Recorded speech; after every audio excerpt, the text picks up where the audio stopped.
Assalamualaikum warahmatullahi wabarakatuh. Nah, ini Simbah Jari mau bercerita tentang pengalaman pribadi. Ini kejadian ini kalau tidak salah ya sekitar tahun 1976. Berarti sudah hampir 45 tahun lewat. Jadi kejadian ini merupakan kisah pribadi Mbah Jari waktu masih sekolah SD. Waktu itu Mbah Jari bersekolah kelas 1 itu 3 tahun. Yang pertama tahun 74 atau 75 sekolah di SD 2 bareng kakak Mbah Jari.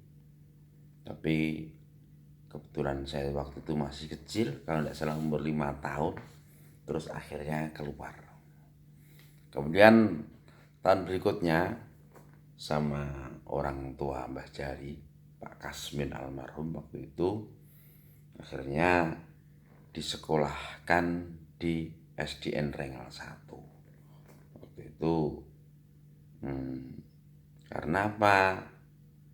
Mbah Jari ini ya masa kecilnya itu kata kakak-kakak Simbah itu terlalu nakal untuk ukuran anak waktu itu. Pokoknya nakal beling pol itu artinya. Akhirnya disekolahkan. Zaman itu belum begitu usum ngaji di TPQ, belum ada lembaga TPQ. Jadi waktu itu akhirnya saya didaftarkan di SDN Rengal 1.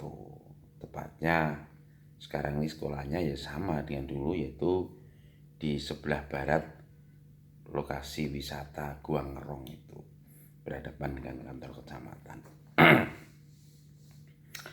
Nah, ini cerita ini bermula waktu itu Mbah Jari punya sahabat akrab yang namanya Mas Julah atau Nuzulah kalau tidak salah.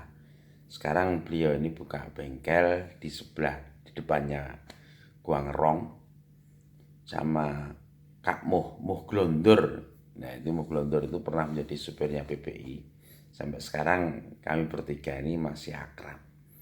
Kebetulan rumah beliau berdua itu berdekatan dengan Masjid Besar Al-Ghazali. Ini Sohibul cerita seperti ini. Waktu itu kalau tidak salah ya, kalau sekarang ya sekitar bulan berapa ya, mungkin dulu itu kan sekolah itu dimulai tahun ajaran baru itu kan bulan Januari.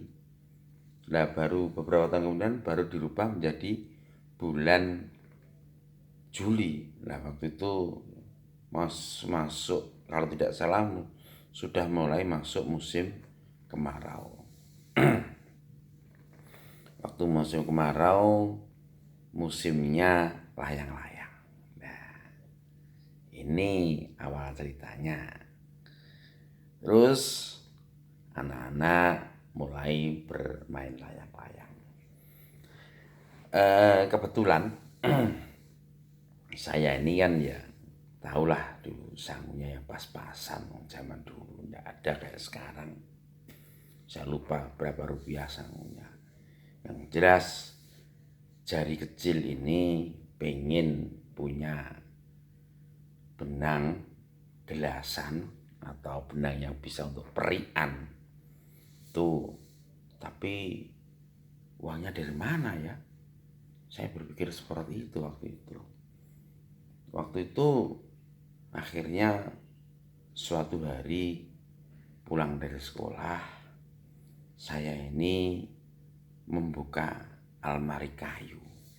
Kalau tidak salah almari itu terletak di dapur. Dapur tidak seperti sekarang ini, pawon wong kibien. Itu ada celengan. Ada celengan berbentuk seperti waloh, warnanya merah. Ini kemudian saya mencari palu. Terus celengan ini saya duduk dari bawah. Saya ambil uangnya. Dah. Keesokan harinya saya cerita. Tapi tidak saya ambil semua uang ini. Terus akhirnya uang ini setelah pulang sekolah, besoknya itu saya bersama Zulah dan Moh Grondor itu akhirnya saya ajak ke pasar. Kalau tidak salah waktu itu saya beli benang, beli di Palen. Insya Allah Palen ini milik Bu Hajah Emilah, ayahnya Mas Fuad, ketua Ansor itu. Saya beli di situ dan beberapa peralatan untuk gelas waktu itu. Ada ancur, terus waktu itu belum ada orang jualan benang layang-layang yang seperti sekarang yang siap untuk diperikkan, itu tidak. Tapi waktu itu harus pakai gelas dulu istilahnya. Itu gelas itu caranya ya ancur itu digodok, dikasih air, terus dikasih deplokan beling yang dihaluskan itu. Setelah dingin dicampur, lalu benang ini dimasukkan, lalu digelas itu di PP istilahnya biar kering. Nah, setelah itu berapa jam baru diungkal. Nah, waktu itu benang yang kelas kayak cap gajah, cap kambing, cap garut, cap rodo itu adalah benang-benang yang paling diidolakan oleh anak-anak yang pengen bermain layang-layang. Tuh saya akhirnya gelas itu. Terus habis ambil lagi beberapa hari kemudian, beli lagi seperti itu. Akhirnya suatu siang saya ini ditanya sama ibu saya, "Jong, ya mbok, enak apa mbok? Kowe kok duwe bola apik-apik oleh kondi, Jong?" Iki to mbok, aku dikek kancaku mbok. Ya wis nek ngono. Ibu saya itu kan ya orang pekerja keras, anaknya banyak, terus tuntutan untuk menghidupi anak-anaknya itu kan ya akhirnya ya tidak begitu memperhatikan kebutuhan anak-anak waktu itu. Artinya kebutuhan dolanan dan lain pokoknya yang penting dikai mangan ya wis. Itu prinsip wong tua iki biyen. Itu akhirnya beberapa kali saya beli. Suatu hari ini klimaks ceritanya. Siang-siang kakak saya yang kelas 6 SD, namanya Mbak Mining. Ini beliau nih sekarang jadi hampir pensiun kalau tidak salah. Hidup di Campedan, istrinya Haji Sucipto, Hajah juga. Itu nuangis sampai, "Mbok, enak apa Neng? Enak apa kok nangis kowe?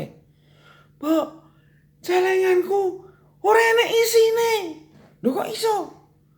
Mentino tak isine ora enek isine nanti. Lho kok iso? Ngisore bolong, Mbok." Sopo sing jukuk? Nah, kemudian akhirnya tuduhan itu ya langsung mengarah ke saya. Akhirnya saya dipanggil sama ibu saya. "Rey, iya mbak, kowe jukuk celengane Mbak Mining?" "Iya mbak, aku pengen layangan ada duit, pengen tuku benang ada duit ra enak ya. Enak celengane Mbak Mining tak tutuk." Mbak. Ya, waktu itu terus akhirnya wes nek ngono Neng, rasah diomongi adhikem iki.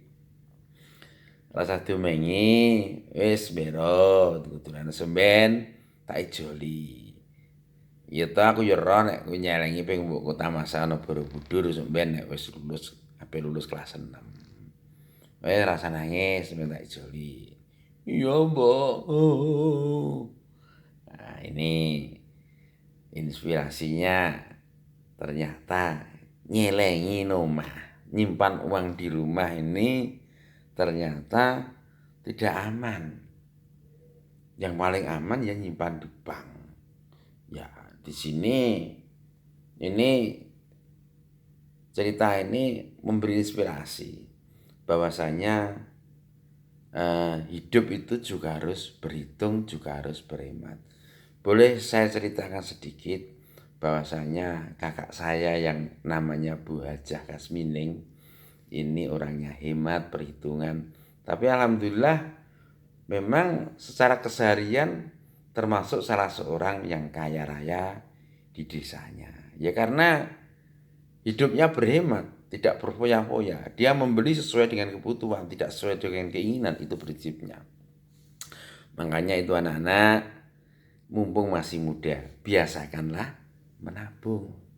Nah, ini ada lembaga BMT Nur. Nah, ya ada BMT Nur yang dipimpin oleh Kak Mundir ini. Nah, monggo ibu-ibu Paudi, ibu-ibu kepala TK, monggo anak-anaknya dilatih untuk hidup dengan perhitungan. Bukan medit loh ya, bukan, tapi penuh dengan perhitungan.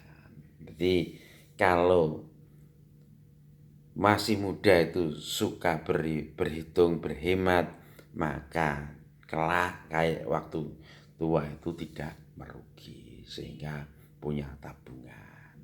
Saya rasa ini cerita ini cukup memberi inspirasi kepada anak-anakku sekalian. Terima kasih. Wassalamualaikum warahmatullahi wabarakatuh.